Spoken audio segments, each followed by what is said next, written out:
Thank you, Nino, for the very warm welcome and introduction.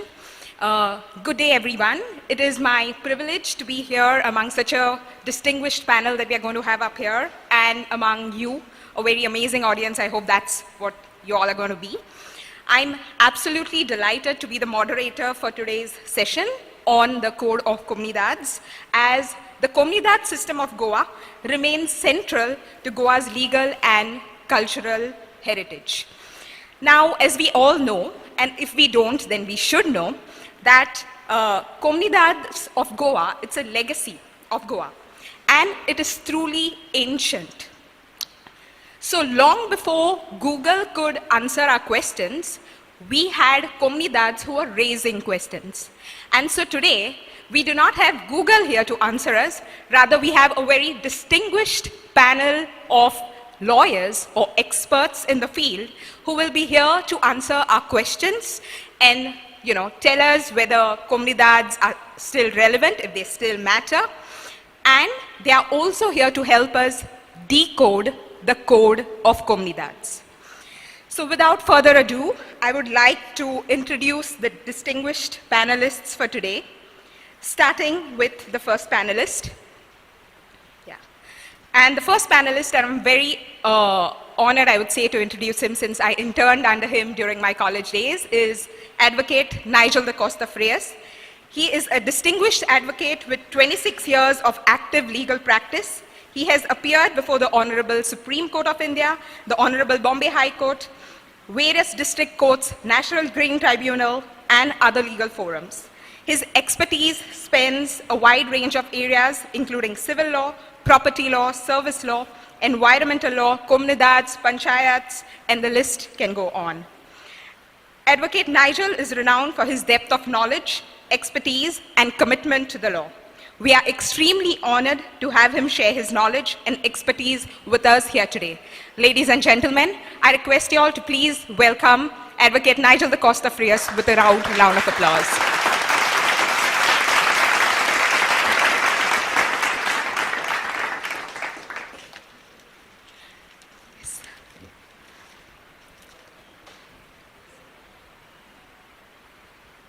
Thank you, sir. You can have your seat.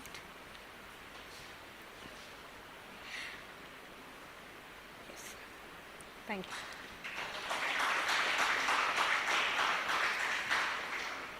Our next panelist is a seasoned civil law practitioner who has been in active practice since 2014. His core expertise lies in property law, an area that is central to Goa's unique legal and cultural identity.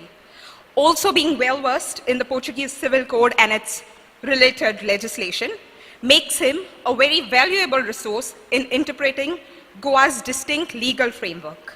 Within his depth of knowledge and years of dedicated practice, he brings both clarity and practical insight to this discussion on the Code of Comunidades.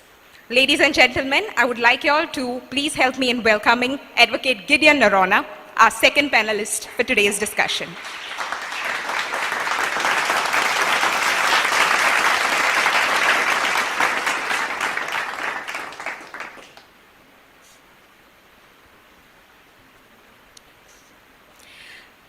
Moving on to our third panelist for today. Our next panelist is a practicing advocate who represents clients across all courts in Goa, including the Honorable High Court.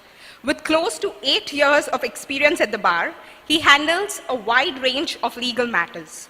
Over the years, he has built a reputation for his versatility and commitment to justice, making him a trusted counsel for individuals and institutions alike. We are privileged to have him with us today on our panel to share his insights on the Code of Comunidades. Please help me in welcoming Advocate Shane Gomes Pereira with a round of applause.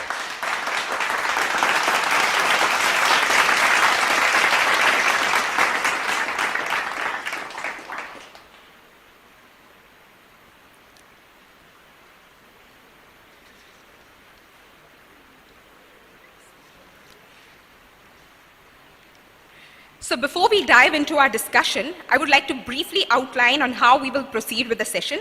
We'll first begin with a few initial opening thoughts from our panel, and then it will be followed by an interactive discussion based on certain questions that we have to ask them on the Code of Comunidades. And after that, towards the end, we will open the floor for questions from the audience. So requesting the audience to make a note of any questions that you all would want to ask our panelists, and we will try to address as many questions as time permits. Also, before we begin, we would like to give a very clear and short disclaimer that this session is being conducted solely for educational and awareness purposes only. The discussion that we are having here today, it's not intended to challenge or, offend any authority, any person, or any comunidad. It is purely meant to help us understand and reflect on the continuity and of comunidades and the importance of comunidades in Goa. Great. So we are going to now begin with our discussion. There is one. Okay.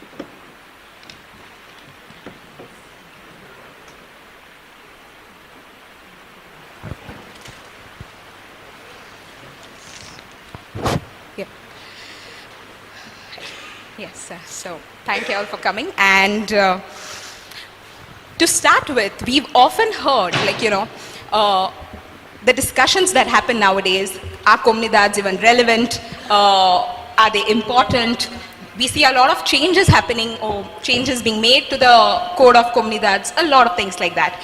So to start the discussion, I would like to understand your perspective, each one of your perspectives, on whether or not you all feel that comunidades are relevant, and is the Code of Comunidad also relevant in today's contemporary Goa? And maybe we can start with the order in which we came. So, Sir Nigel, maybe, yeah, you can use the mic.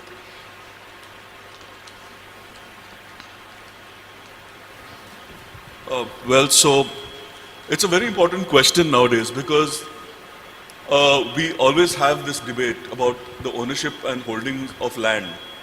So there's this, I would use the word confusion, because some people have this view that Comunidad lands belong to the public. Some people say it's the property of the Comunidad. It's like the Comunidad is like a private owner basically, so they have the right to do what they want with their land. That as compared to or as distinguished with lands which belong to individual land owners. Now, in my view, this is now my perspective, I feel that the concept of Comunidades is much more relevant today than perhaps it has ever been. Because we see this large-scale en masse alienation of land in Goa. I won't use the word insiders, outsiders, but for development, for other commercial purposes. So people are just, and a lot of Goans who are now overseas and who don't live in Goa, they tend to, sell the lands because they don't want the hassle of maintaining them. The families can't agree on the partitions, etc. So what is happening is this alienation of land for commercial development. So therefore, all the more it is necessary that we have a concept called of comunidades, because then it's a concept of joint ownership and community ownership of land. So as long as we preserve that this concept and this institution, I think if not within the next decade or two, we're going to have a complete depletion of these agricultural lands in Goa, and that therefore I think all the more now we need to strive to protect these lands which are under common ownership. Otherwise, Goa is really headed for trouble. Thank you, sir, for that perspective. With respect to the confusion that is caused between the actual Code of Comunidad and you have the Panchayati Raj Act, you have the Land Revenue Code being implemented here in Goa itself. My view on all of this is that, in fact, Mahatma Gandhi's Panchayat Raj system, which he actually envisioned, was already running and already enacted and properly set up here in terms of the Code of Comunidad. Now, that will be a very fun and interesting and surprising thing to you, but being a private owner of the land itself, having amphitheated lands and in its Tombasau to having private lands itself, that 5 members, like the 5 Gaukari system that was already here, has only been superseded, not even superseded, they have enacted laws over that system. So currently, in the current legal scenario, legal perspective that you have, the Code of Comunidad is all the more relevant now because of such vast alienations which are happening and the unplanned development that we see happening in terms of construction which really doesn't bring anything productive to the actual Goan economy. Thank you. Thank you, sir, for your input. So, with regard to the relevance of the code, as both my learned colleagues have said, there is a large-scale alienation happening today, and the alienation is taking place with the lands which belong to the comunidad. And if the comunidad land is preserved, you can protect the state in both terms of its economy as well as its environment. And therefore, the comunidades are the most relevant today because the large-scale developments which are taking place are destroying us in terms of the economy of the village as well as in terms of our environment. And therefore, there is a very relevant aspect to the survival of the comunidades today. Thank you, sir, for your input. So moving ahead, as we've understood, whether comunidades are relevant or not relevant, that discussion has been laid to rest, hopefully, here today. And moving ahead with some questions that were prepared, particularly on the preamble and Title 1, Chapter 1 of the Code of Comunidades. The first question that we have is that the preamble to the Code of Comunidades states that the dissolution of the property of the comunidad has been prohibited. Could you all please explain to us and the audience at large as to what exactly this means? What is the interpretation of this?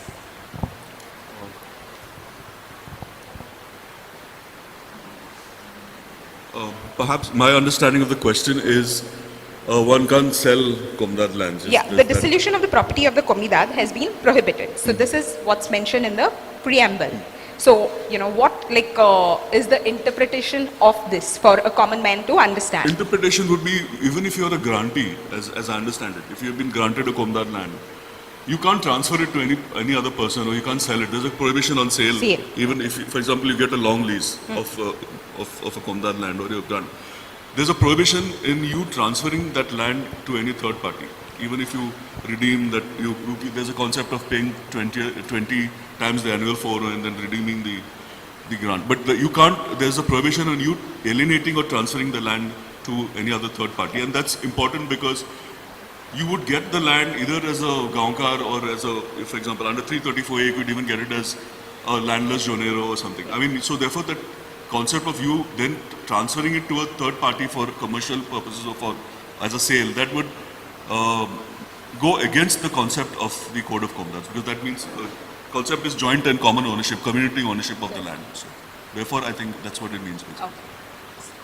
My view is a little bit different from what Dotor has. Now, he has given an individually relevant view in terms of the actual properties. Now, institutionally speaking, if you were to dissolve the actual assets of the comunidad, there is only one comunidad in the whole of Goa. I think it's the comunidad of Veli, where they have completely destroyed the actual, not destroyed, I mean, they have gotten rid of all amphitheatered lands there, and everyone has gone ahead and purchased the actual properties. So my view on the actual dissolution of the corpus of the comunidad would be this, wherein you cannot actually go ahead and completely liquidate all the assets of the comunidad. There will always be in a village amphitheatered lands, there will always be private lands, and one cannot go ahead and completely give it over to private ownership. Just to add to that also, yes, what Gideon also said is relevant because once a Comunidad is constituted, that's from the ancient times, and it holds land. Even if that Comunidad ceases to function, the land will always remain that of that Comunidad. You can't, does not get dissipated or no private person can take it over. Even the state can't take it over unless it follows the procedure laid down in the code. So, with regard to the dissolution of, as asked, we have to look at Article 5, if I'm not mistaken, which speaks that a comunidad may not even have a discussion on the question of dissolution, which, as both my learned colleagues rightly said, is that it prohibits the alienation of land. Now, if the comunidad itself cannot alienate the land, that is, sell the land, there is no question of a person who has been granted the land selling the land, because their grant is limited to possession and the enjoyment. Title is never transferred to the person. And as Advocate Nigel rightly said, even when you pay the 20 quid rent, you are paying it only for the purpose of a perpetual possession. Title is never transferred with that. The title always rests with the comunidad, and the comunidad cannot even deliberate and pass a resolution to sell the land. Thank you for, your perspectives on this. Yeah. That did give us clarity on that. Moving on to the next question. One major impact that this Code of Comunidad 1961, as it mentions in the preamble again, it says that foro, which is ground rent, which the comunidades were paying to the national exchequer, has been abolished. And it has also been mentioned that by doing so, the historical truth was restored. The reason being that the property of the comunidad belongs to them. So if the property of the comunidad belongs to them, then we would like to know what is the relevance and applicability of the revenue laws that we have on comunidad land. Would they be binding on comunidad land? So, what the 1961 code, the legislative diploma does is that, see, earlier in the system under the Portuguese regime was the comunidades used to pay this ground rent to the government, which is the rent they used to pay for holding the land. Now, the present code, the legislative diploma of 1961, has abolished that concept. And by doing so, what the preamble of the present code says is that recognizes the complete ownership and title of the comunidad lands on the respective comunidades. So therefore, it means that the comunidades are like a body or an institution which holds its own lands as the proprietor. In my view, now this is my view, nevertheless, the provisions of the Goa Land Revenue Code would still apply. It is a legislation that has been brought about by the government of Goa under its legislative powers under Articles 245 and 246 of the Constitution. What it does is Section 20 of the Land Revenue Code specifies the classes of holdings. Now, Class 1 is a holder who is entitled to hold the land in perpetuity without any restrictions. So it's like, for example, you're the owner, you get it, either you buy it or you inherit it. And Class 2 are those who are entitled to hold the land maybe in perpetuity but with certain restrictions. For example, government grantees who are granted land under these alvaras and all. So comunidades in this case would be Class 1 occupants of land in terms of Section 20. The preamble and the statement of objects and reasons of the Goa Land Revenue Code clearly states that the code has been enacted to bring about laws regulating the administration of land and payment of land revenue. So administration of land would cover land not only of the government or granted by the government, but land also held under private ownership. So in my view, the Goa Land Revenue Code would still apply, of course subject to the laws, that's the Code of Comunidad and other laws governing the rights to hold property. Thank you, sir, for that. So, when you look at the Indian system of land revenue, it's a federal system. Land Revenue Code is set up for that purpose.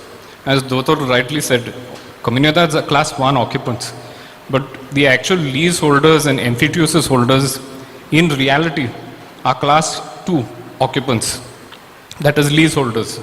They hold a land in perpetuity, but with certain restrictions on transfer. Now, the abolition of the actual payment of fore to the exchequer simply means that you are now moving from a federal system to a local system, a decentralized system of collection of land revenue, which is what the Code of Comunidad actually enacts. So that goes totally against what like general Indian law does, and it puts Goa on the map as a very special place in terms of the collection of land revenue here itself.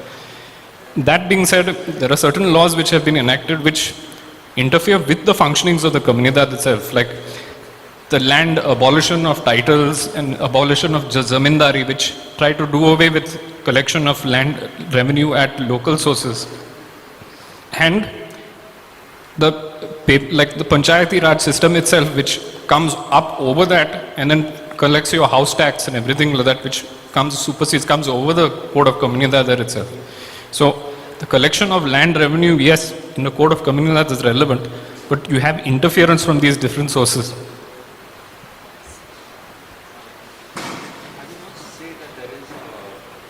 Conflict between the two laws. Hello. I would not say that there is a conflict between the two laws because, as Advocate Nigel has rightly pointed out, that the Land Revenue Code is a legislation which classifies lands and landholders. It determines how the land can be used, to what use it can be put, and if you want to change the use, what is the procedure. The Code of Comunidades is one which is restricted to how the comunidades are to function. And to answer the question as to the payments which had to be made to the national exchequer.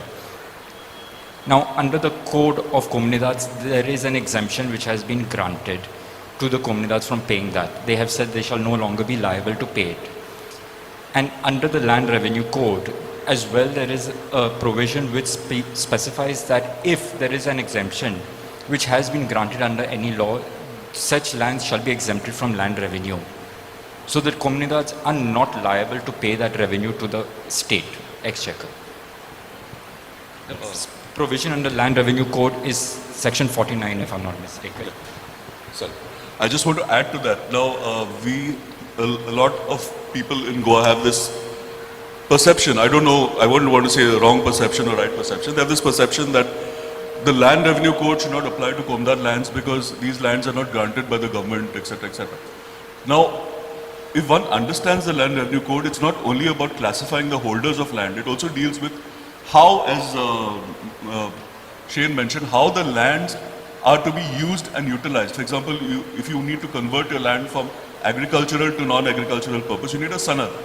And that sanad is given to you under Article 32 of the Code of the Land Revenue Code. Then you deal with also how surveys are done, how boundaries are marked. All that is done under the Land Revenue Code. So Land Revenue Code is not only about how a land is held, about classification of holdings, it's also about the administration and regulation of how lands are to be held and also regulated. I mean, the regulation of the holdings. Yes, thank you, sir, for enlightening us on that. Moving on to Title 1, Chapter 1. Article 3 speaks about the composition of the comunidades. So it basically tells us that each comunidad is composed of joneros or zoncars, as we call them, shareholders. Then we can have joneros and shareholders, and then participants. So could you all, since these are definitions, maybe one or two of you all could split the two and enlighten us on what exactly this would cover? The concept of actual gaonkars or zonkars, as you call them, was a right that was applicable by birth. One's grandfather, one's great-grandfather, one's father to oneself. This was class 1 of the components of the comunidad, the gaonkars who were entitled to zone, that is the profits from the actual land which were there.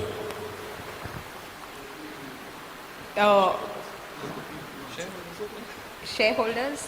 What do you want to go? So, for this, we must first understand what is the comunidad. Now, the comunidad is originally a body of the original settlers of the area.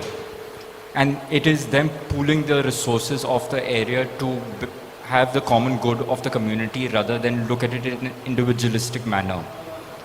So, at a time when a comunidad required to generate more revenue to undertake works, such as building barns, they would sell shares, and that is how they would generate a revenue. And the people who bought those shares would be called the shareholders, and the payment made to them would be called dividends rather than zone. But effectively, they are also getting a share of the profits of the comunidad, and that are your shareholders. Yeah, so as he explained, so there are three classes. There are the gaonkars or the zonkars who are the primary members. Some of them are members by virtue of their birth or their lineage.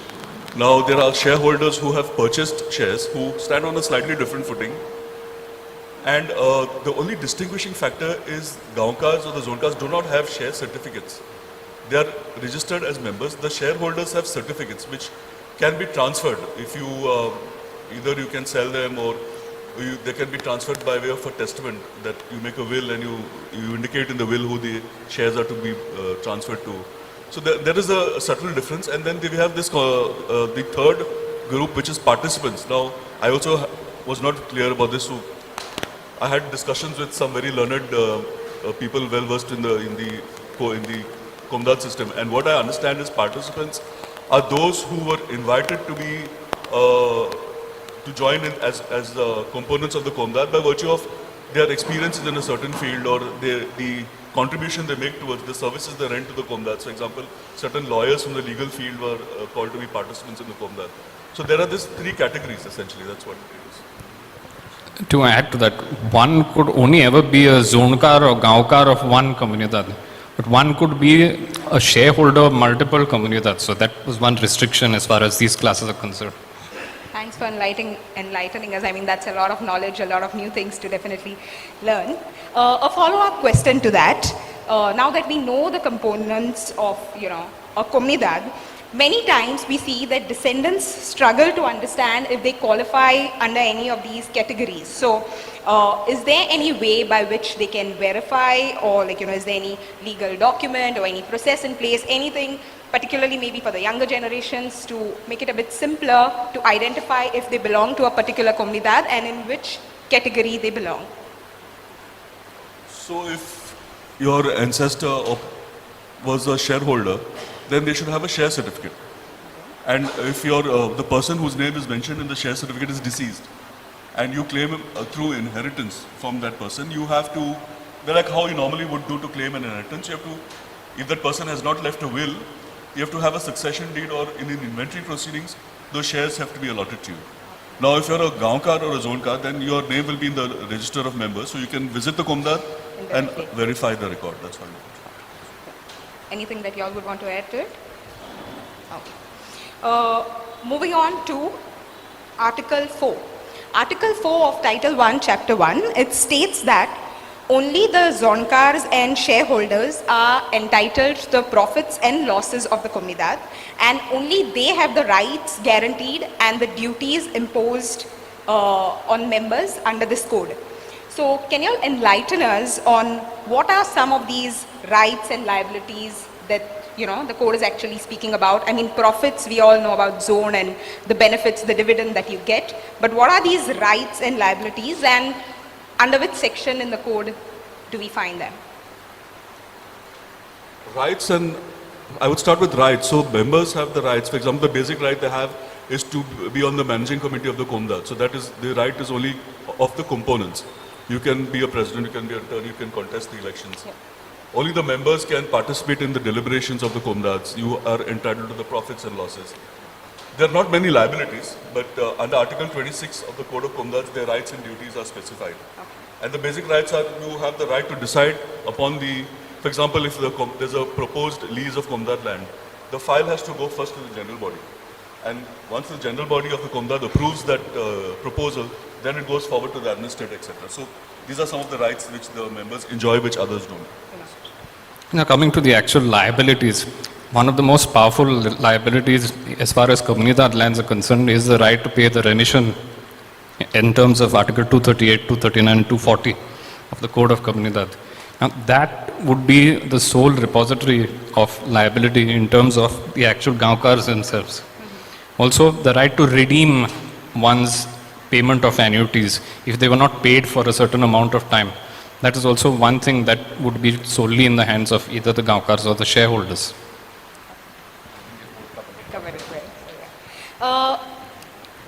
This article further, it mentions that for the purpose of, Zonkars, to consider Zonkars, the orphan sons of the members by birth and their widows and unmarried daughters who are entitled to receive the proceeds of zone or annuity, they are also considered Zonkars. I mean, in today's world, when we speak about equality and gender equality and all of that, Do we see this happening of widows and unmarried daughters? I mean, do you all have any practical knowledge of whether this is followed?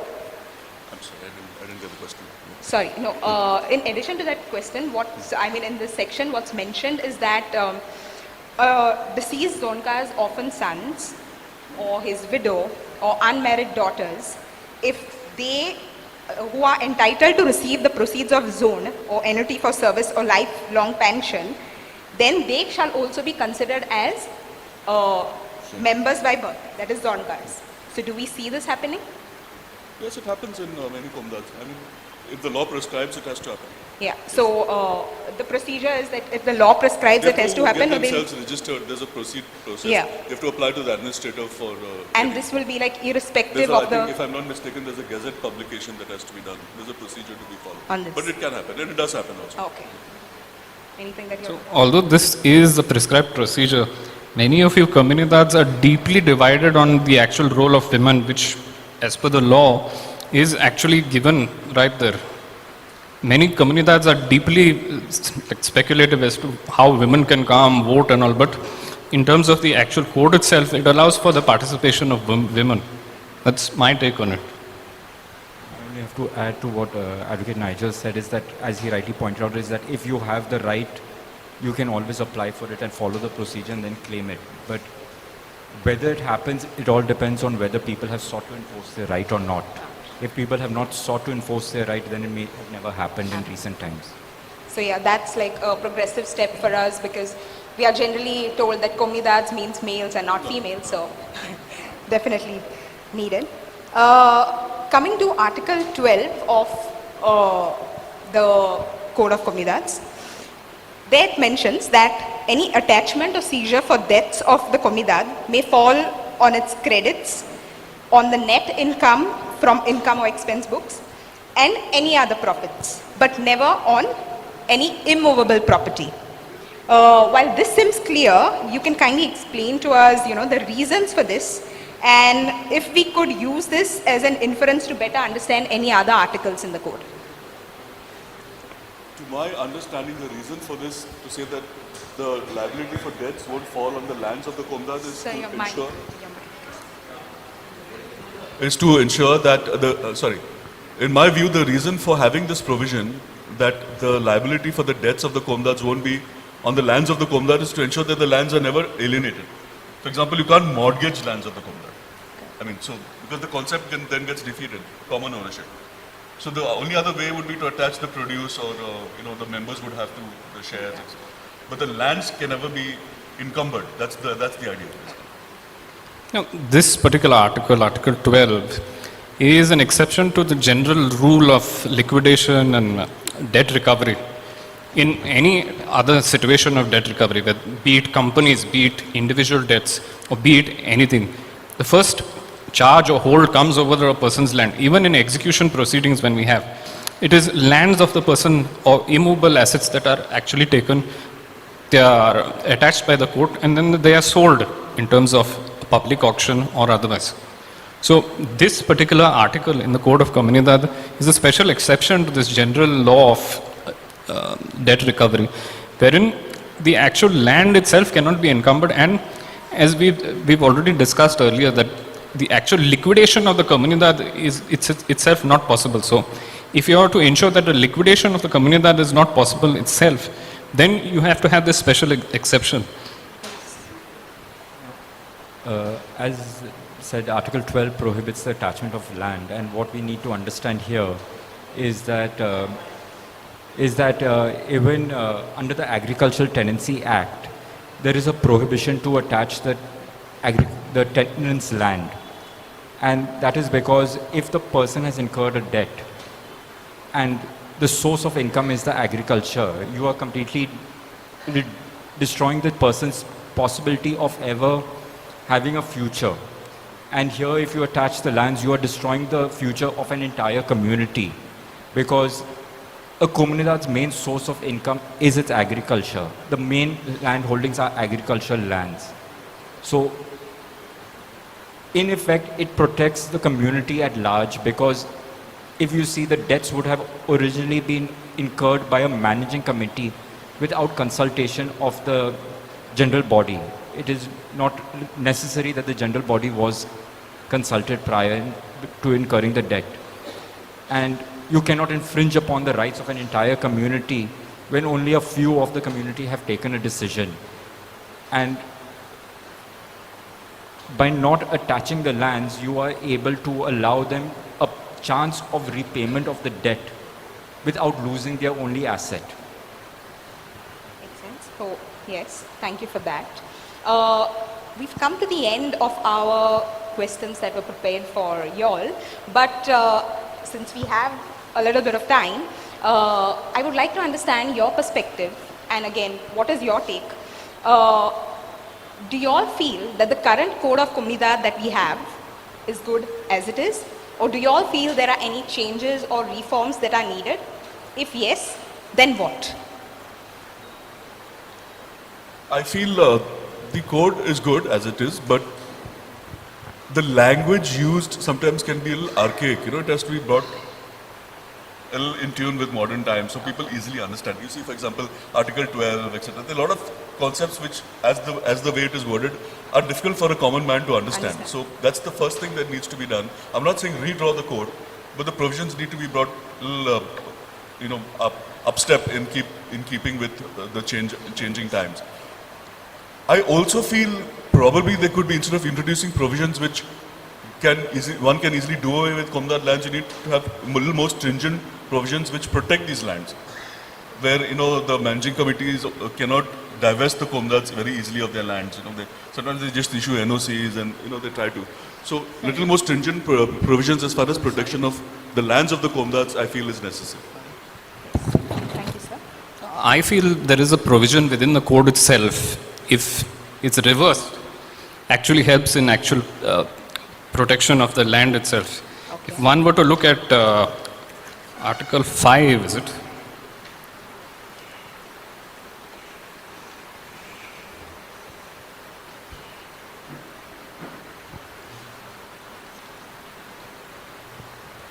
Article 7 it is. Article 7 of this Code of Comunidades says that the Comunidades do not enjoy in regards to the immovable properties granted on emphyteuses the right conferred to the grantors under Article 1662 of the Civil Code in its paragraphs, and the said immovable properties may be alienated, divided. However, the Comunidad shall have the right to increase the pension foro at the time of its division and in terms prescribed under this code.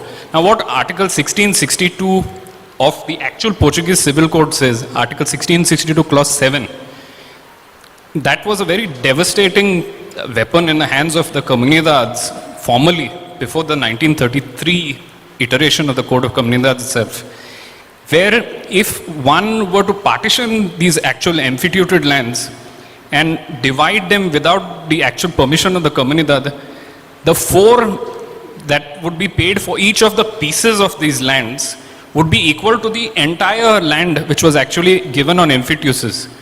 Now, in today's context, that becomes even more relevant, because if you have construction being carried out on land, and the construction companies and all can afford huge amounts in terms of actual rent remission or any fees to be paid. If one were to reverse this and make it that the Article 1662 actually applied, and this Article 1662 has also been carried over to the actual Goa Succession Special Notaries Act in terms of Article 294 Clause 7. Now, if one were to make this applicable, anybody dividing Comunidad land without its permission and without its consent would then have to pay for each piece he made equal to the larger land which was there. Now let's say there is a construction company which has, say, 1 lakh of square meters, and there's a massive project coming on it with different bungalows, say 400 square meter bungalows, plots which were there. Now that would be a very devastating thing if the Comunidad could actually implement that, because each of the small pieces of land would then afterwards be liable to pay for equal to the 1 lakh square meter properties.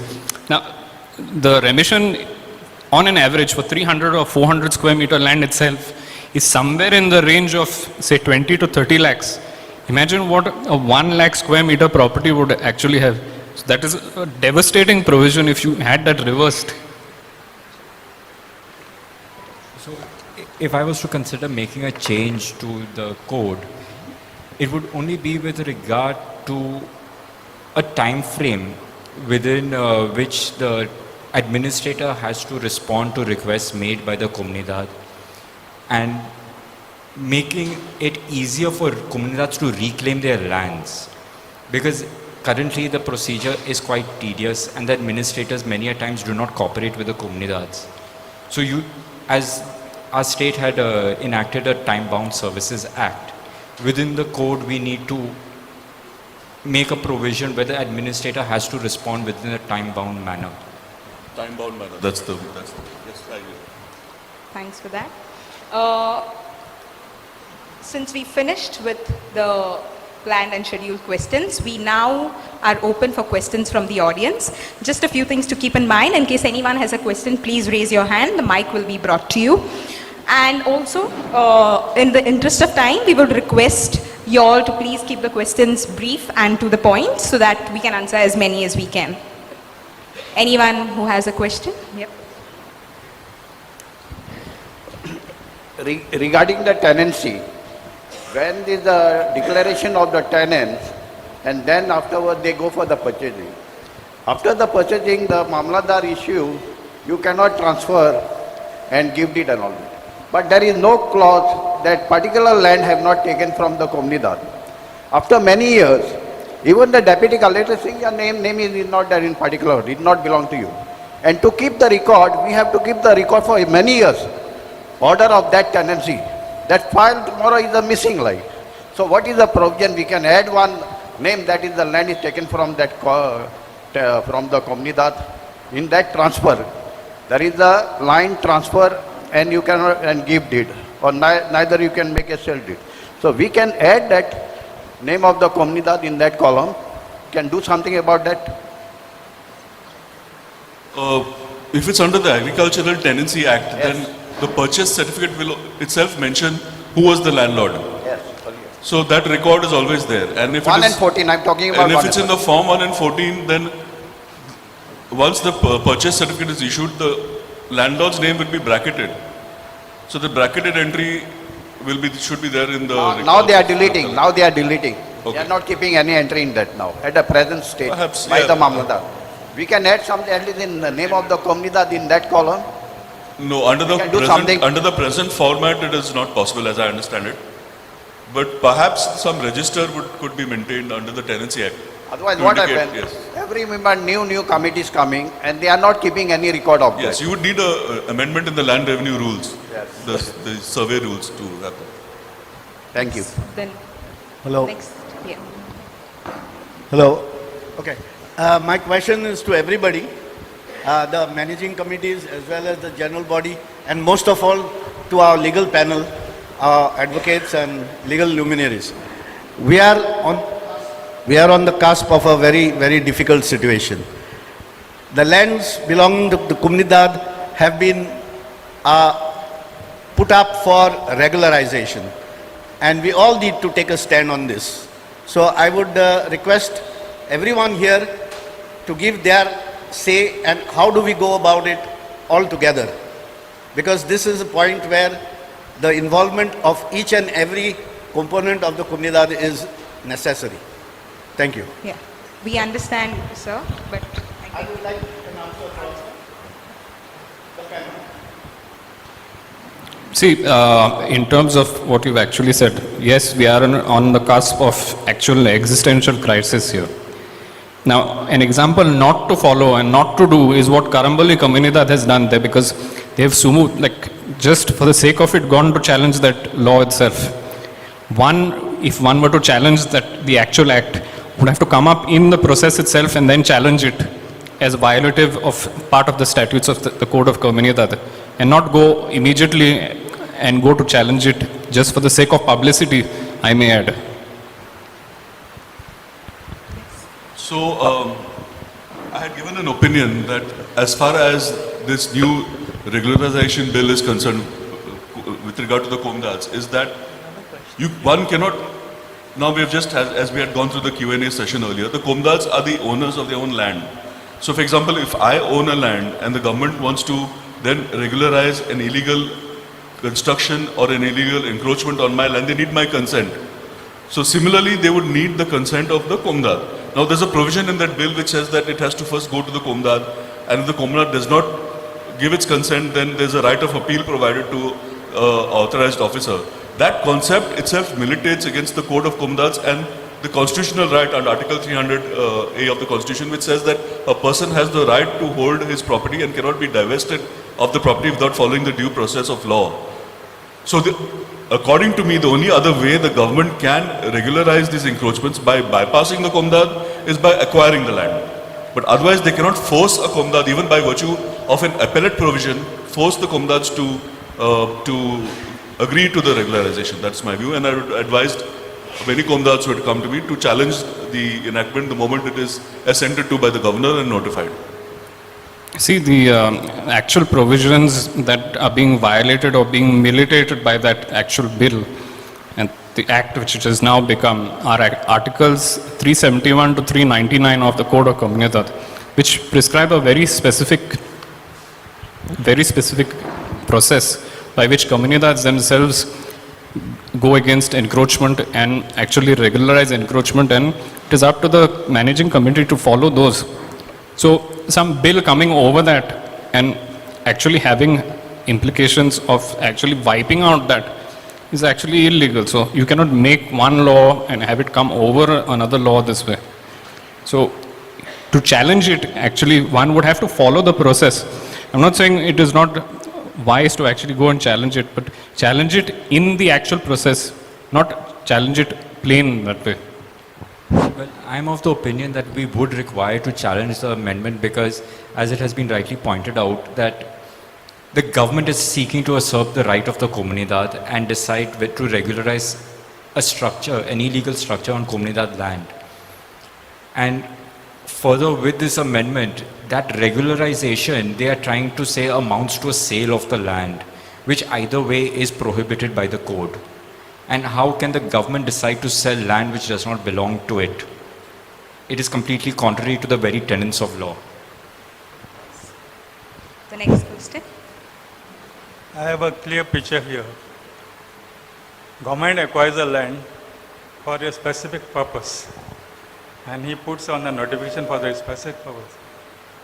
I want to bring to the notice of all of you, Zuari Agri-Chemical land was allotted to them of 5 lakh square meter for a specific purpose, saying that they will provide employment to the people of Goa. They have occupied about 30,000, 40,000 square meter for a construction of the industry. And the balance land, today government comes in between and try to sell it, try to develop it for purpose of other than the industry and the employment. Is it proper, or is it possible, or is it not possible? Here you are partly mistaken. That land was never acquired by the government. No, it was given to It was never acquired by the government. So there you cannot bring in the question of acquisition law. That is a private transfer between a Comunidad and the Zuari Agri. So here what your question should be is whether it can be, when the Comunidad has granted it for a specific purpose, can it be permitted to be utilized for another purpose? And whether the Comunidad could have actually sold that land, or whether it is just possession which has been granted to Zuari. Those are the questions which have to be asked in that matter. Okay, in that matter is different. But today government is trying to acquire land to give industrial developments and industrial industries to come up in Goa. And for any other purpose. Is it possible under the Code of Comunidad? To acquire land, for sure the government has the right to acquire land. You can't look at the code, you have to look at the Land Acquisition Act for that. No, it is already tenanted. Suppose it's tenanted. The government has the right to acquire the land. Any There land. is a separate statute for that. You cannot say the code forms a bar for that. Any land. Yes. Even a agriculture. See, with respect to Zuari specifically, the case law that is relevant to what you're saying is one Basilia Gomes versus Zuari Agrochemicals, which is decided in 2008. 2008, it's in the GRTs, it's reported there. Now, what happens there in that case is the rent remission which is there, which is paid by Zuari for that 499 hectares, it's not just a small land, 499 hectares, 500 square meters that is. It's just 10,32,000. A big land. Yeah. Now, the mistake that that managing committee made at that point of time to challenge it, That I am trying. at that point of time, was that they went and they challenged the remission without actually showing the rent remission of any other comunidades or even that comunidad itself, wherein the remission which we were paying, like normal people were paying, was much higher per square meter than what Zwari paid. Second part of that actual remission that was actually paid was, it was not the managing committee of the comunidad that ultimately came to a decision on the remission that is prescribed by the code of comunidad. It is the governor and the administrator of comunidades who fix that remission. Now, these are executive authorities. Now, any money bill or any money matter which is to be decided has to be decided and has to be brought by like the people. Okay, simple question. Whether government can acquire any land of Comunidad and give it to any property developer or any industrial zone or anyone who is interested in getting land for them, their purpose.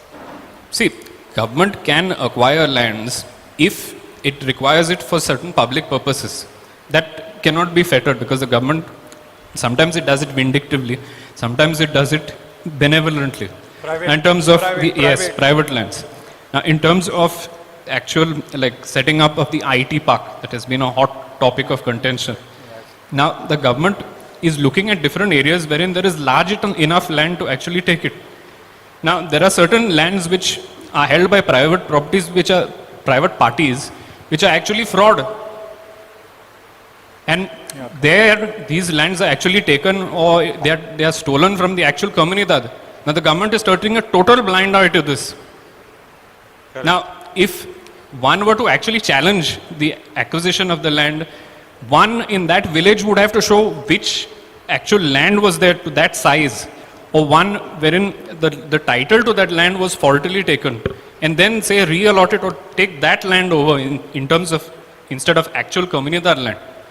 If one were to actually challenge a land acquisition properly. So government cannot acquire any private land or Comunidad land for other purpose. No, see, I'll just to elaborate on what my learned colleagues were saying. Now, there is this concept of eminent domain of the government where it has the right to acquire any private land to put it to some public purpose or a policy decision of the government. It has to be a public purpose, that's the concept. Now, Comunidad land stands on the same footing as a private land holding. So, it can acquire private land belonging to individual landowner or of a Comunidad, provided it is for a public purpose. That's the purpose mentioned in the Land Acquisition Act of 1894 and the new act, the right to transparency and fair compensation. So the only rider is that while divesting an owner of his land, the government has to pay just compensation. But otherwise, if it's for a public purpose, the government, by virtue of its powers of eminent domain, has the right to acquire the land. Now, you can challenge the acquisition if you feel that the acquisition is not really for a public purpose. It's couched as a public purpose, but it's actually a private purpose. For example, there may be a person who wants access 10-meter road to his private property, and he wants the road through the Comunidad land. So then, if he's powerful enough, he can get the government to acquire that. But then you can challenge that in the High Court by saying, though it is stated to be a public purpose, it is not, because no other citizen is benefiting, but this one individual person. So therefore, it is not really a public purpose. But the whole issue is, the crux is, it has to be for a public purpose. The road is provided to a factory or whatever from the Comunidad. I'm sorry? The road is provided to the Comunidad property. Through Comunidad. I'm just giving an example. Anyone else with a question? Yeah. Yeah, I would just like to put a point up here and go directly to the crux of the matter, which is here, which is rightly pointed out, that the comunidades are facing an existential crisis.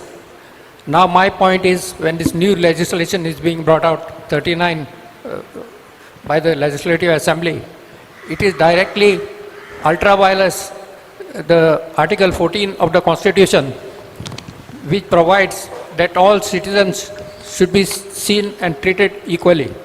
Now my question is, I am an ordinary citizen. I buy a piece of land. I pay stamp duty. I pay the registration charges. I pass my plans by going to the town and country planning. then I go to the panchayat, then there is conversion. And let us assume there is another person who is an encroacher into the Comunidad land. He is a squatter there, okay? And then this legislation is trying to legalize, all this illegality this person has done. So what is my vis-a-vis this person? After I follow all the legalities, I am being treated in the same status as a person who has done illegalities. So why should we ever follow any laws? So it is not discriminatory of Article 14 of the Constitution.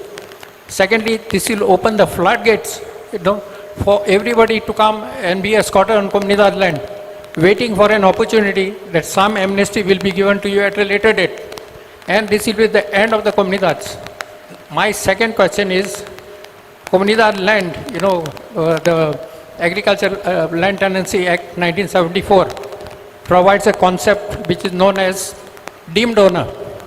So in this deemed owner concept, the tenant is given the Comunidad land at 40 paise. 40 paise is, peanuts by today's this. Secondly, they are only buying this land because it is being given to them at 40 paise. The government has, under that 18K provision, all the land which has been taken under this 18K, express provision is there that it will be used only for agriculture purpose, but they have been used for scrapyards, for buildings, then cement blocks, and etc. So many this. So my question is, can we challenge these two things? This is one as the first aspect is which is imminent. The second one is this one which is fragmenting totally the Comunidades. Again, existential crisis. So can we at least ask for enhancement of this 40 paise? Let us suppose Comunidad of Chinchini. Some days back when a road was widened there, NH 66, 5,300 was paid for agricultural land acquired by the government, and we are getting at 40 paisa. Going even to the Mamladar to collect that money, I think even our traveling expenses will not be covered. So these are the 2 points I am making, but our priority is to challenge this Legislative Assembly Bill 39 in courts. And in as much as there is another one, I think it is 40, which also mentions Comunidad. So please clarify, whatever course we should be taken. As I understand it, there are two queries. One is about the regularization of unauthorized construction and regularization of unauthorized construction on Comunidad land. It stands on two different footings. Now, I agree that if I, as an owner of a land, I follow the entire procedure. I go to the town and country. First, I get a conversion sanad. I go to the TCP department. I get a development permission. I go to the panchayat. I build my house on my land by following all the procedure. I sometimes spend years on that. And a person who just suddenly occupies some land, maybe even his own land, and builds a huge bungalow, and then comes, when the government comes with this bill overnight, regularizes it. So why should there be a discrimination between these two persons? And here you're absolutely right. But that's a different challenge altogether. That the challenge in this case would be an arbitrary discrimination between two individuals, two classes of people, where one class of persons are required to follow the law and do everything as per the law and by the book, and another class of persons who are required to not follow any law and still get the benefit at the end of the day. So that's an Article 14 challenge, where you say there's a hostile, arbitrary discrimination between two classes of people. And that could be a ground of challenge. Apart from the fact that it also militates against the planning laws. Why do you have a Town and Country Planning Act? Why do you have a Panchayat Raj Act? If you're going to regularize unauthorized constructions at a drop of a hat. But the other issue is regularization of these constructions on Comunidad land. That's a little different, because here you're saying that without the consent of the Comunidades, without the Comunidades agreeing, you are trying to regularize an encroachment on Comunidad land, where you're then divesting, by virtue of this backdoor legislative bill, you are regularizing an encroachment on Comunidad land, divesting the Comunidades of their land, which is unconstitutional. So there are two different things. Both can be challenged. See, in terms of the actual land settlement laws or the emancipation laws, which were actually formally there and are still in force, you had the Munkar Act and you had the Agricultural Tenancy Act, both of which aimed to settle the people on the land ultimately. Then you had the government come up last time with the Bhumiputra Act, and then ultimately you come up with this regularization on Comunidad land, the construction. So there is no end to the land settlement, there's perpetual land settlement there. So that is arbitrary, sir, like you said, because any emancipation laws or land settlement laws have to have what was formerly called that sunset clause. Beyond this particular date, no more regularization, because you are deemed to either be settled on the land or you're not interested in your rights. With regard to your question of increase in the compensation for the purchase under the Agricultural Tenancy Act, that legally as of date you can't do anything for enhancement. That is something within the domain of the legislature. So until and unless the legislature changes the date for the valuation of the property when the purchase is being done, you can't seek for enhancement there. Hello. One by one, please. Yeah. Here. If a person is declared as a tenant and he has not followed all the procedures, like whether he was cultivating the fields and all, this procedure is not followed. And without following, it has become an ex parte. Judgment is given that he has been made as a tenant. Can we challenge him? Yes, you can challenge that. The only question which you would have to satisfy is why did you not oppose the application in the first place? And because... Why didn't you contest the proceedings? Yes. Why didn't you contest the proceedings in the first place? And secondly, you would also have to look and see what is the basis of the claim, because there are plenty of judgments which have said that when you are claiming a tenancy, you have to establish not only that you are presently cultivating the field, but you have to establish when the tenancy was created, for which property it was created, and by whom it was created. No. What is the procedure? We can appeal, no? Yes, you'll have to file an appeal. We have to file an appeal. Yes.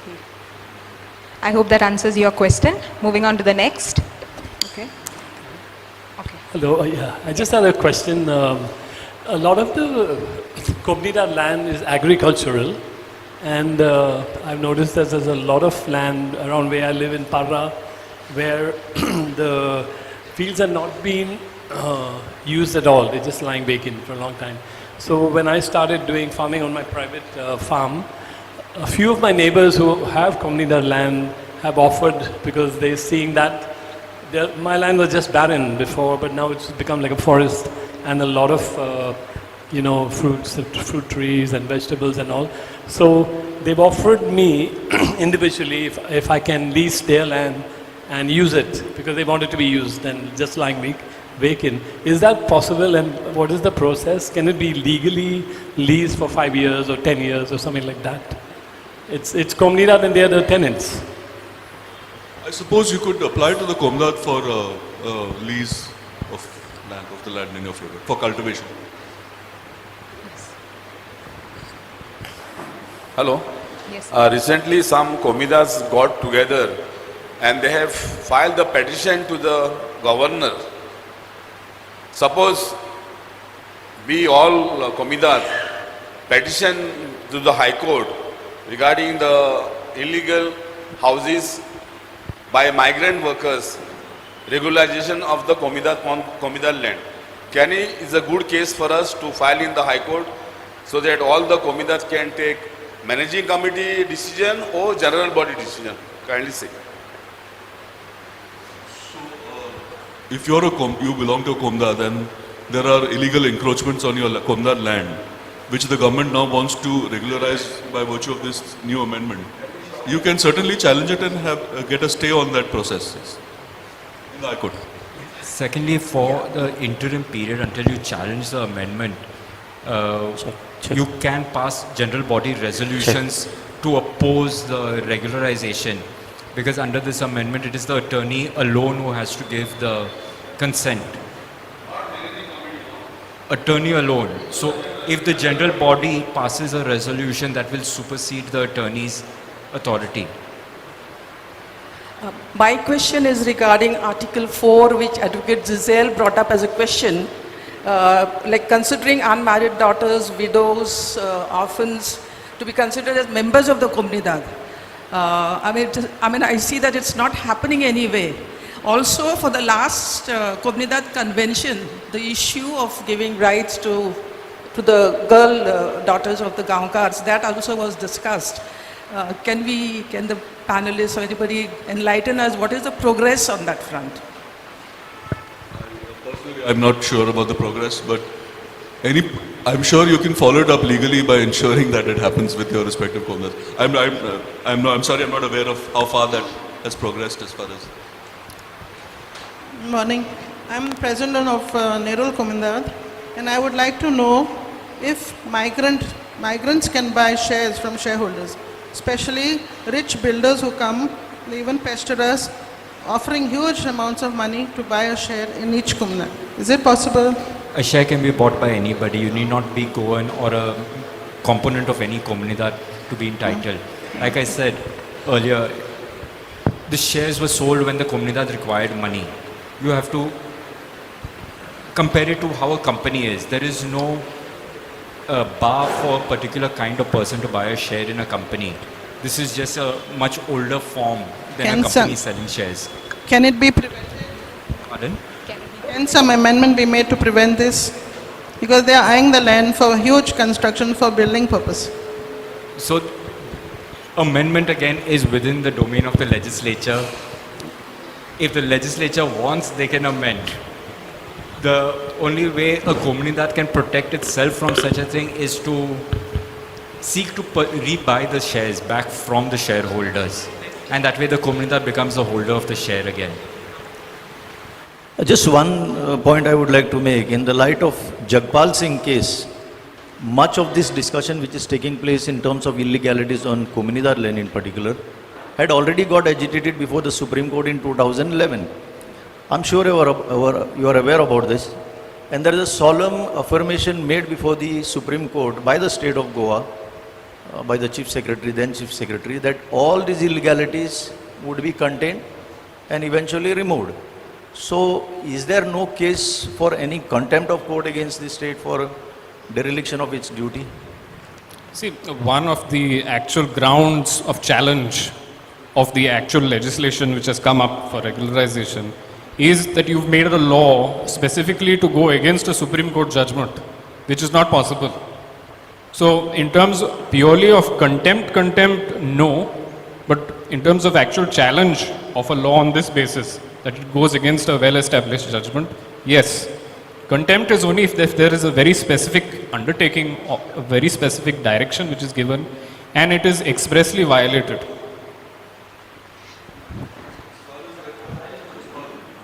Jagpal Singh's judgment You is have the affidavit with you, no, filed in 2011. Gideon? 2011 affidavit is with you already, I suppose. In 2011, Jagpal Singh's case is very clear that all ancestral lands are to be given back to the ancestral bodies which are there. That's what that judgment says. No, in the light of the affidavit filed by the state of Goa in the Supreme Court, I would only request you to go through it. So Nigel, you wanted to add something? Okay. Let me tell you one thing. I'm a student of law. I've been an activist as a young kid since Father Bismarck was there. Things never worked in our favor for various reasons. Similarly, I don't know if you get this, but the law is a set of words that gives a legal value to some situation, some person, some authority, whatever it is. There are different interpretations of the law. And every interpretation of the law, which may be good for a large number of people, may not be good for one individual person. So we need to understand how the law also works. Sometimes the legal panel out here speaks to you based on experiences they've had right up to the Supreme Court level. Doesn't mean they are not pro-Gaonkaris. Because when they go to court, they are the ones who are faced with the questions before the judges, not us. So we need to understand from where they come with their legal explanations for your points. So I think in interest of time, because We've actually exceeded a time of 12:30, when was what we were supposed to end. We'll take the last two questions. Maybe we have time for just the last two questions, and we'll end with that. Okay, hello. Advocate Nigel, you just said you're unaware of the women's right in the this of Comunidades. No? I just wanted to ask, what should we be doing in case it is into the law of Comunidades that women should be given right? And if women are not given a right, what should we be doing about it?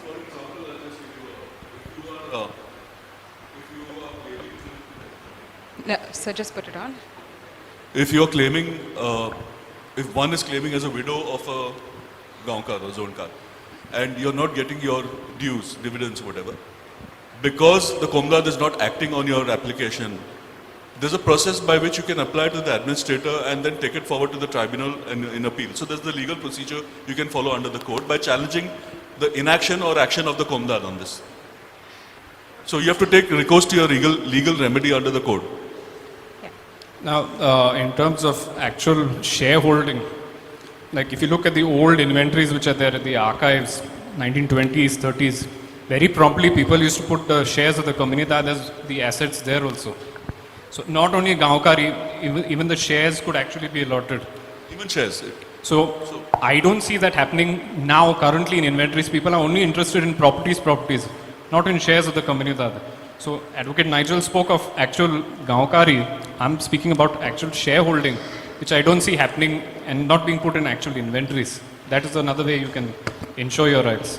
If I may add a little to this, speaking from my personal experience, so my father belongs to the Comunidad of Saligaon, and he passed away in 2021. We are just two sisters, no male heirs. So Jocelyn will know very well. I went with the Beret to the Saligaon Comunidad. I read Provision 4. I connected everything to them, and I told them, so my mother, who's a widow now, has to get some sustenance, and so also unmarried daughters.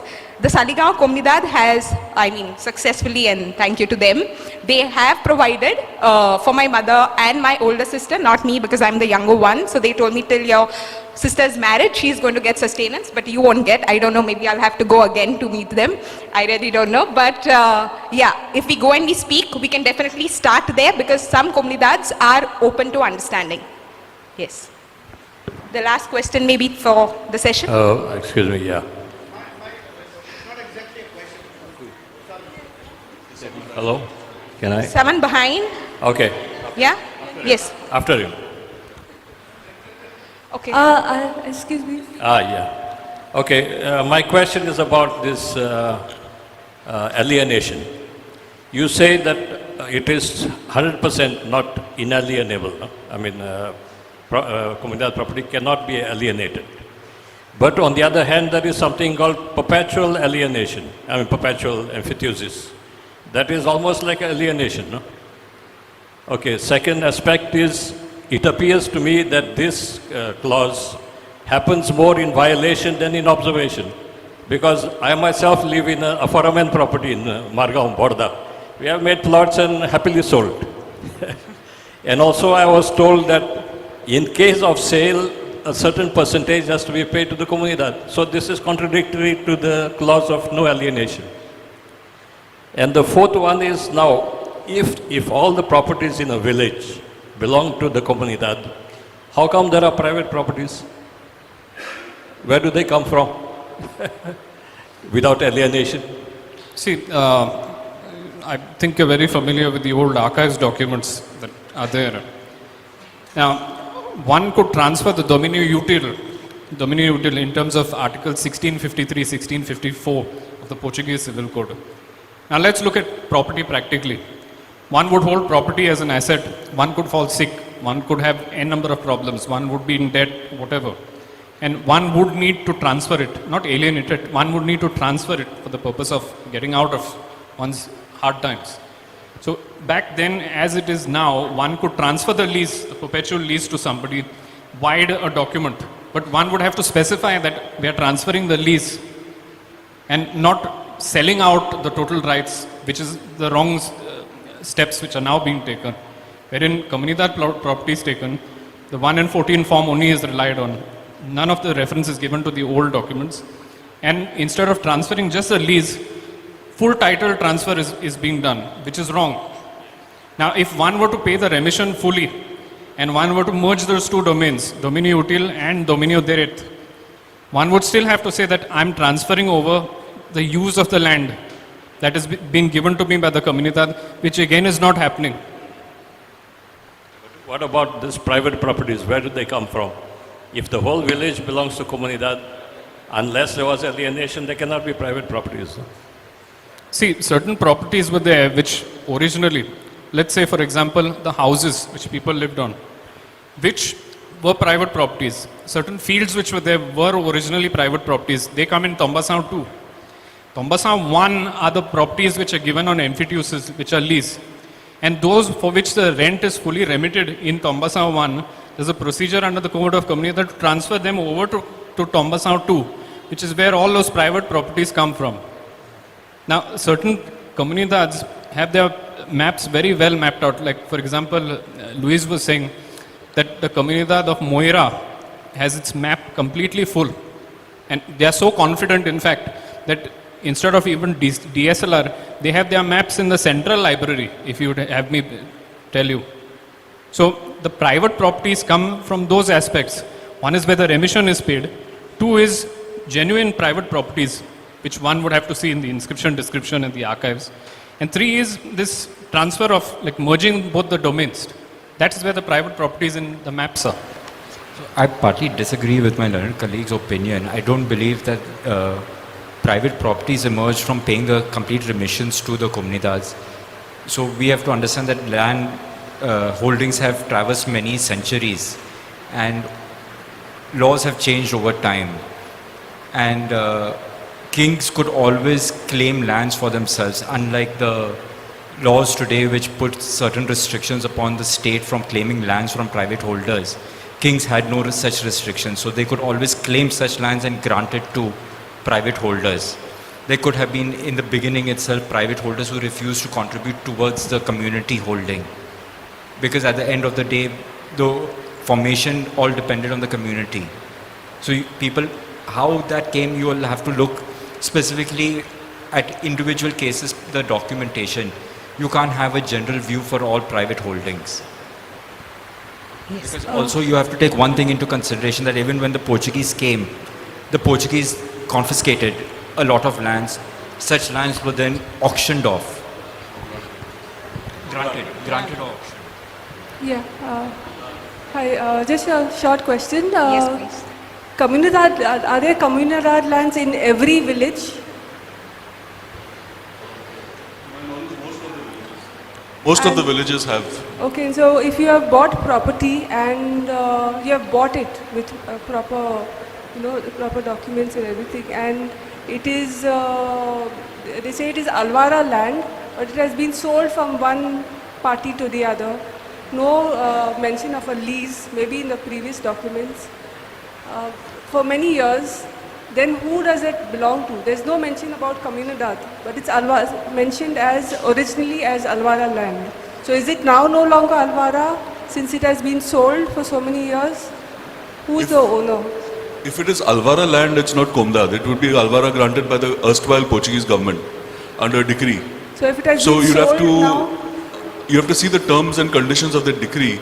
Now there's also this under the Land Revenue Code. If you've been given a grant under an Alvara, yes. you can apply to regularize it as a permanent holding. So you'll have to check from the government records, the Land Revenue Department. It's classified as class What is the 2. classification? Class 2, then they can't sell it because you can't. It is a. You have the right to hold it in perpetuity, but subject to restrictions. And those restrictions are normally you cannot alienate without government permission. But Alvara lands are different from Comunidad lands. So who is considered the owner in this Government case? of Goa. Okay. Yes. So, the Code of Comunidad is annexed with 224 village maps. So, these 224 village maps, which are annexed to the code, which is in force, speaks about the land use in each of those maps for each of the villages. For example, there is pastage, there is lotes reservados, and so on. And mostly it's on these lands that all these encroachments and so on have come up. So if that is already a fixed land use for those lands, and basically those lands are there for certain purpose. They are for purpose of being catchment areas which feed the groundwater resources and the groundwater table and so on. This the elderly people knew about. So bringing in new laws which apply to these lands, but these uses of the land are still in force. Can the use of those lands can actually be changed when they are in force and they are meant for a specific purpose? This is one question. Now, just to mention to you, I come from the village of Golti, where we just celebrated a festival yesterday, the famous Bondaram festival. Now, the Bondaram festival actually is a Comunidad festival, and it has a very deep-rooted meaning, because the day after the Bondaram is the Novidad, and Novidad means the new harvest. That means you got a bountiful harvest, so the previous day you celebrate. And what is the Bondaram? Bondaram basically is a dance which is done on the boundaries of the village. Because in those days they didn't even have anything which was codified or written down. It was by expression of their dramatic expression. So they went on the boundaries and they danced. And most of these boundaries are all either on the hilltops or there's some kind of religious place and so on and so forth. The tradition still goes on. But unfortunately it is no longer a Comunidad held function. It is more of a tourist attraction, and it is done in a completely different way. But that's besides the point. What I'm trying to say is that all this brought in certain kind of a revenue, basically because there was so much of agriculture. The 30 lakh square meters of rice fields, which have all become mangroves now. So there's no income. Now basically all Comunidad lands, they have a trinity. One is the land, one is its people, and one is their deity, their God. All these three are one. All these three maintained each other because of the income that came from the land. So this whole thing has been disrupted. So it's kind of a sacrilege. So I'm just wondering whether the use of these lands which were meant for specific purpose and which protected and supported the kind of heritage and cultural ancient belief systems and traditions, whether they can be disrupted by way of laws which are being implemented in the recent times. Thank you. No, we are taking one last... Hello. I'm Nelson Fernandez, attorney of Comunidad of Vasagaon. I was a member of the panel which organized the Comunidad conference under Article 652. And during this time, Hello? Yes, we can hear Yeah, you. during this time, we took up this very sensitive issue that, ladies should be introduced in the Comunidad. So I just wanted to give you all this piece of information that the report that we submitted to the government, in that it was very clearly mentioned that the numbers at the Comunidad, at the different Comunidades are dwindling. So we need to introduce the ladies.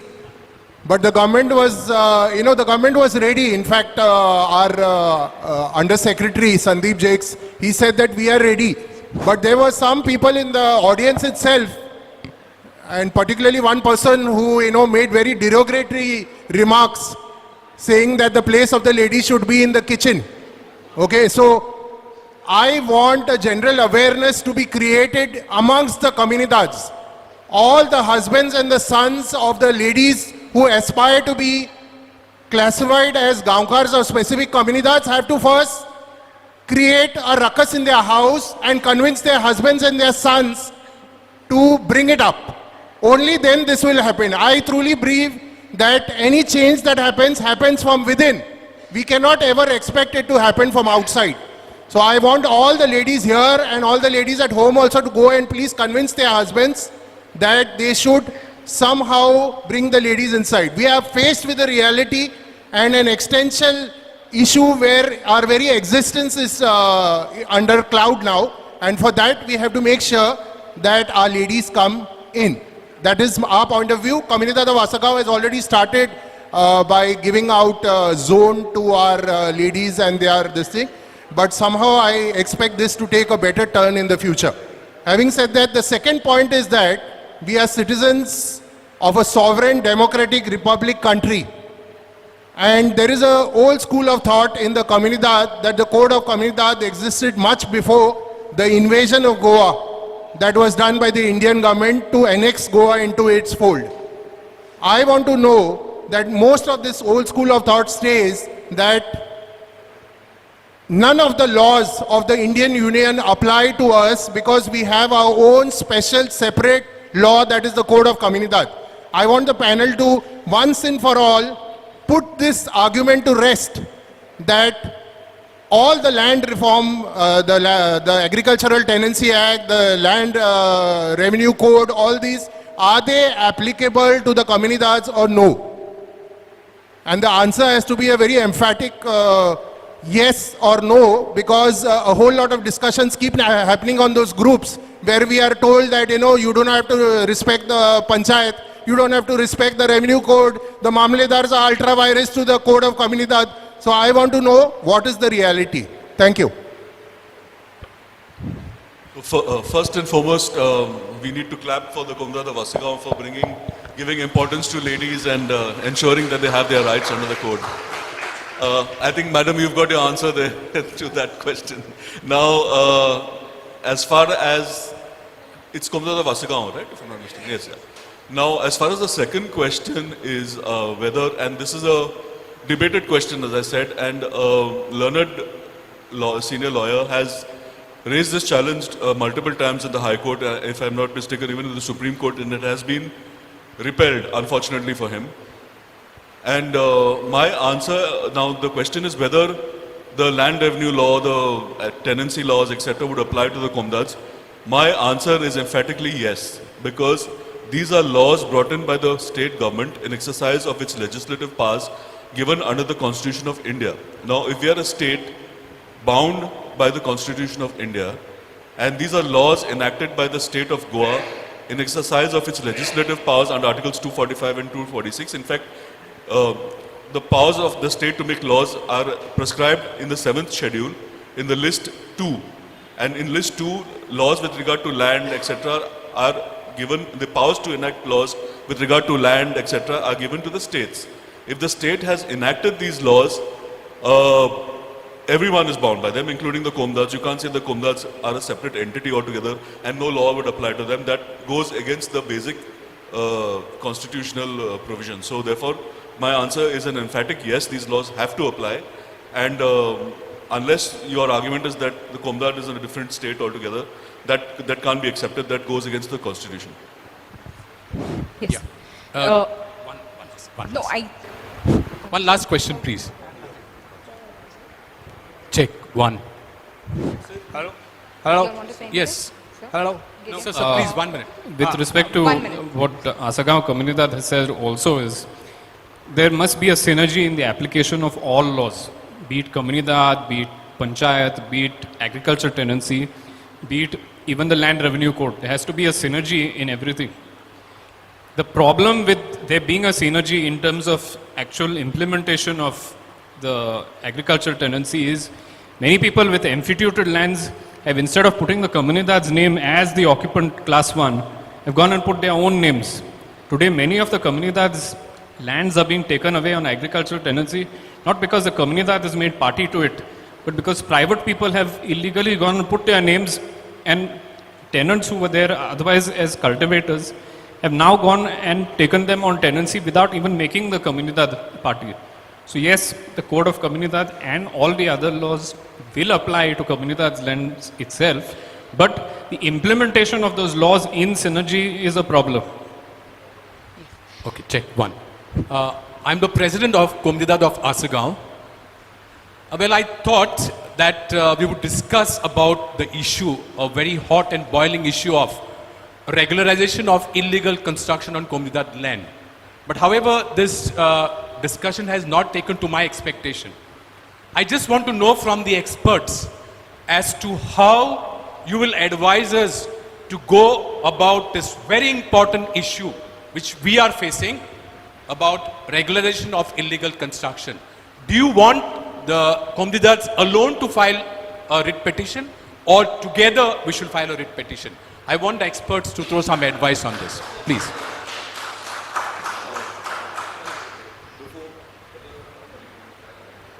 Before I answer that question, I will just go a little deeper into the previous question about whether the laws of tenancy, etc., apply to Komdar lands. Now we have, as I said, in the 7th schedule of the Constitution, 2 lists.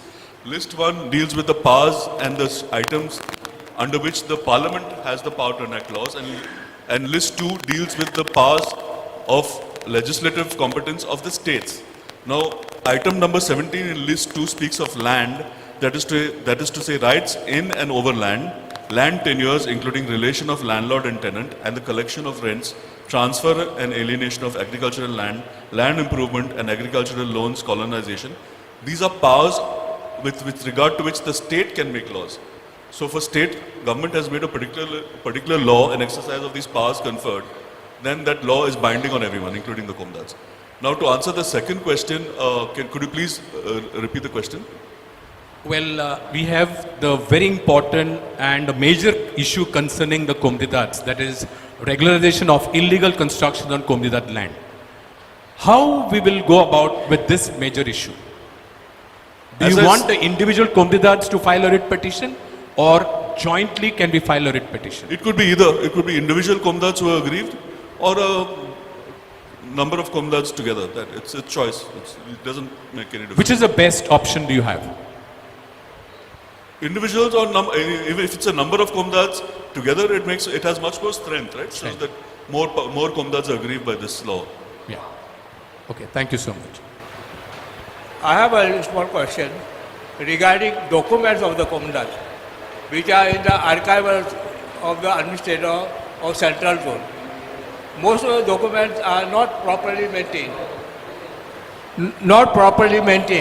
And when we go to see the tomb, it's in shambles. You cannot read.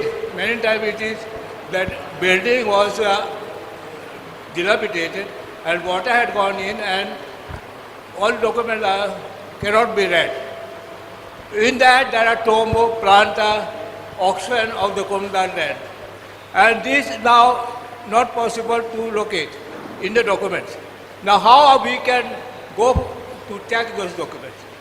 Is there any way out?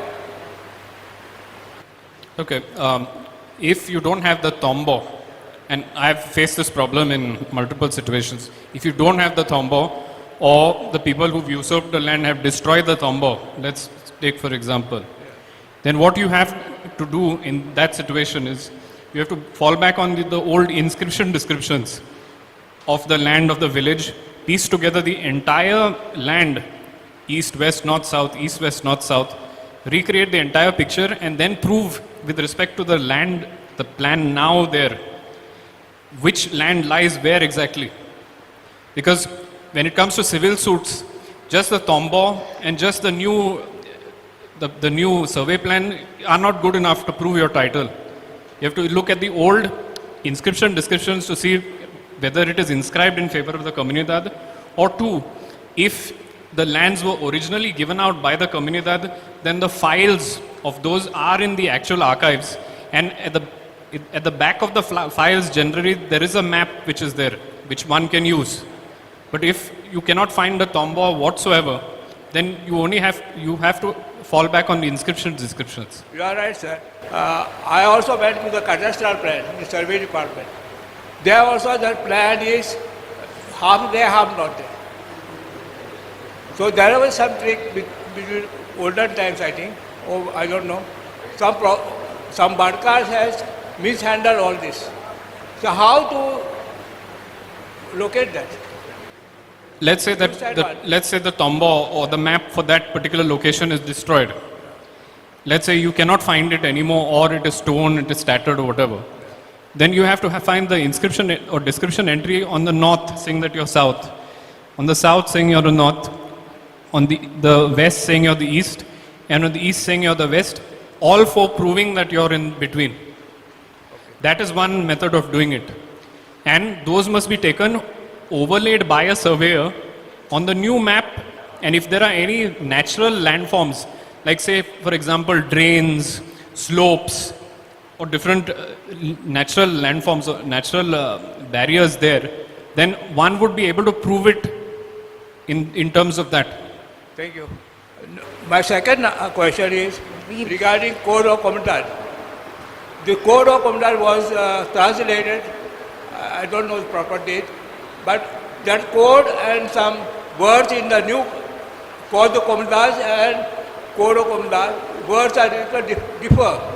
For example, in that code there was auction. Property was auctioned for a particular period. They said it is lease in the new Code of Comunidades, translation. So, which code we have to follow now? Code of Comunidades is was. Yes. What you have to follow is the current iteration, that is Yeah, the but 61 code. This code is called. There were the earlier iterations. There was one of 1904. But that There was code- 1933 but in that- also. In that code, it is actually written auction. Auction means for the period of time. Auction was the process by which the lease was given. Yes. Auction is Yes. not what was given. Yes. So you're either given a lease or you're given an emphyteosis. The process by which it is given is an auction. Even today, when the comunidad is granting land, it has to do by way of auction. Certain period. Auction is the method. It is not what is granted, the method by which it is granted. Okay, thank you. And with that, we've, in case y'all have any other questions, y'all can ask the organizers later and they'll, We'll have to end the questions. yeah, we'll have to here because end the Q&A. it just keeps going on. It's very difficult to answer all the questions. Yeah. Okay, okay. Yes. Ma'am, come forward because the mic is moving and I cannot.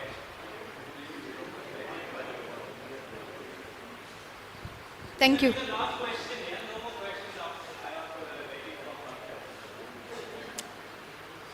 Actually, I attended this session with some hope, which I was not satisfied throughout the session. So at last, I want to put forth my points.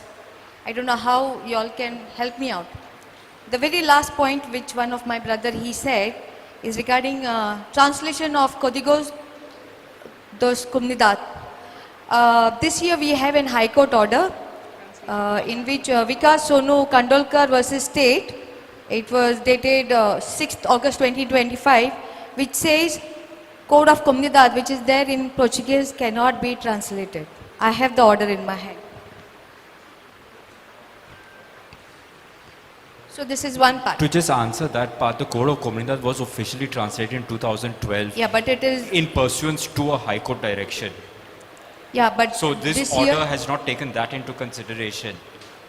This order is irrelevant because the code has already been translated. Okay, but that we can see, yeah. The second thing is, the second last person who spoke about annexation. In that, I would like to say, as per the Code of Comunidad, it says 223 villages.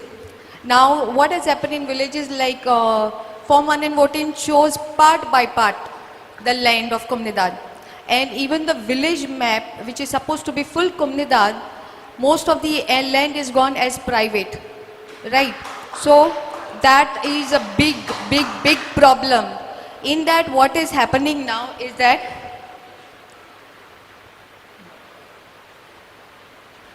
each and every one of 223 existing comunidades of Goa is the de facto primary and supreme owner of the territory of its respective village, possessing allodial ownership right down to the center of the earth. So in this, Comunidad being the sole owner of the village is that question. The whole land or the part which is existing at present shown in the Form 1 and 14 records. So I just want to correct you here. Do not look at Comunidad and reduce it to village. These are revenue villages which you are referring to. Comunidades can either be smaller than the revenue village or much larger than the revenue village. For example, take Santa Cruz. Santa Cruz consists of two comunidades, which is Kalapur and Kujira. So do not confuse village and comunidad. They are two separate entities. So how do we distinguish it when we try to understand our own The question was village? already answered earlier. First of all, comunidad is a private holder by itself. Comunidad is not state. So when you're looking at private, it means not state. And as far as other private holdings go, you will have to look at the title of those lands and see whether they were actually private holdings or whether they're comunidad holdings.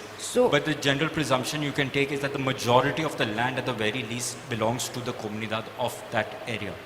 So another thing is with respect to the actual surveys that have been conducted, the Comunidad maps which are there were two-scale metric maps down to the last detail, last centimeter that's come. Just come behind people's houses is to measure drains. It's so well documented, even in terms of the agreements. Small things are mentioned there, and it's down to the last meter or millimeter which their surveys are done. But now, in terms of what my colleague said, in terms of these revenue villages now, that the surveys which are done, they are done by plain table sheets.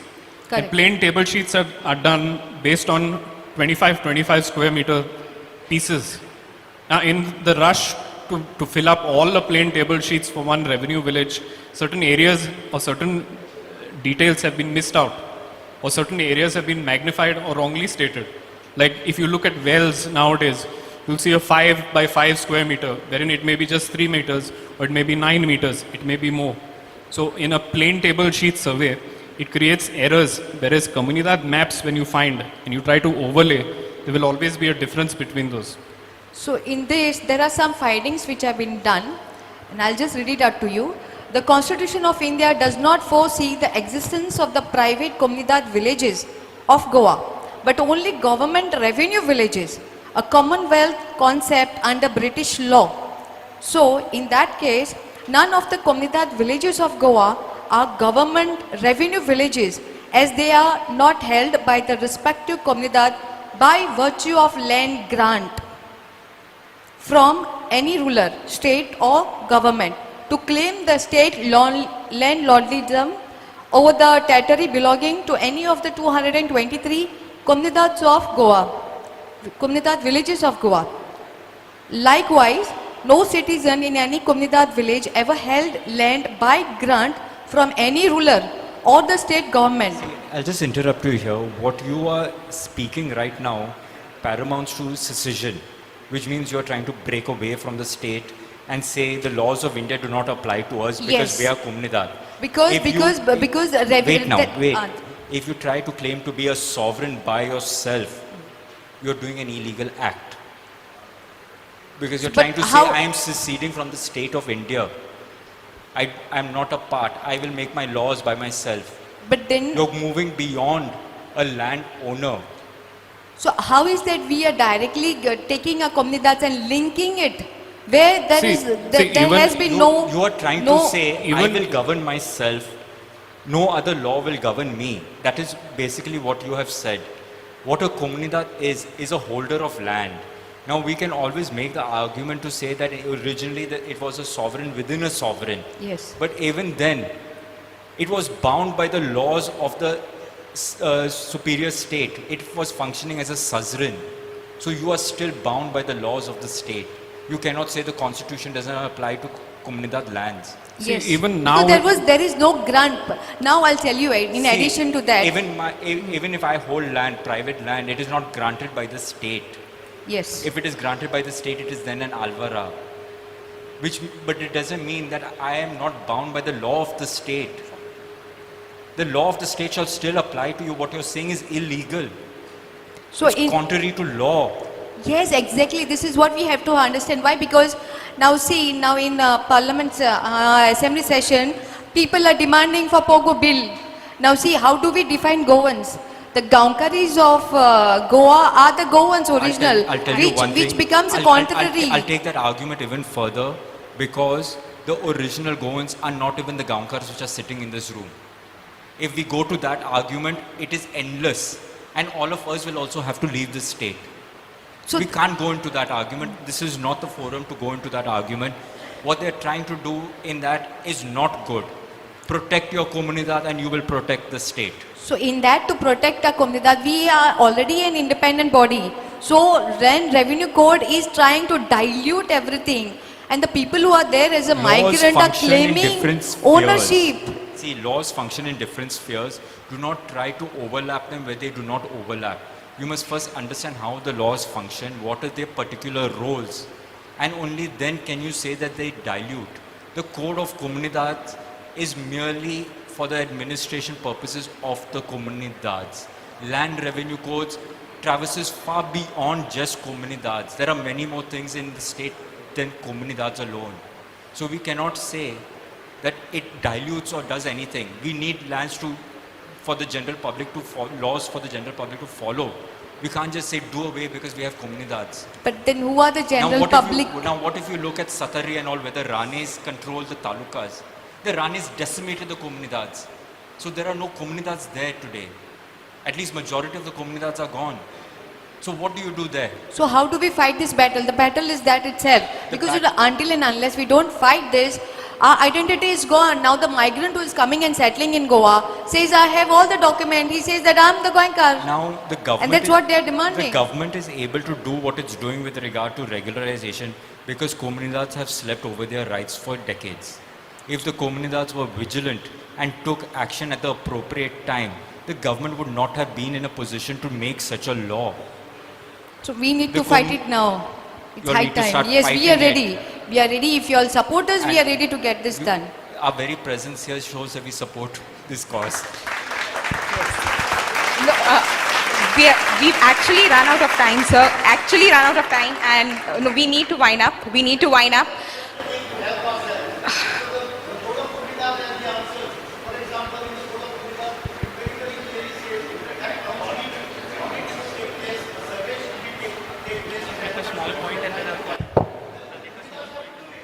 Yes, thank you for your suggestion on that. So with this, we come to the end of our Q&A session, which went way beyond time. Sorry for that.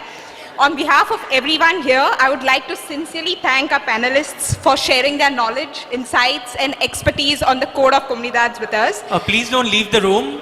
Please don't leave the room. I request everyone to just be where you are. We're ending this in about 10 minutes. Yes. Please don't leave the room. Your perspectives have not only deepened our understanding, but have also reminded us of the continuing importance of comunidades in Goa's legal and cultural fabric. Thank you once again, sirs, for your time and for your very valuable thoughts. It was a privilege, a pleasure to learn from you all and moderate this session. Thank you.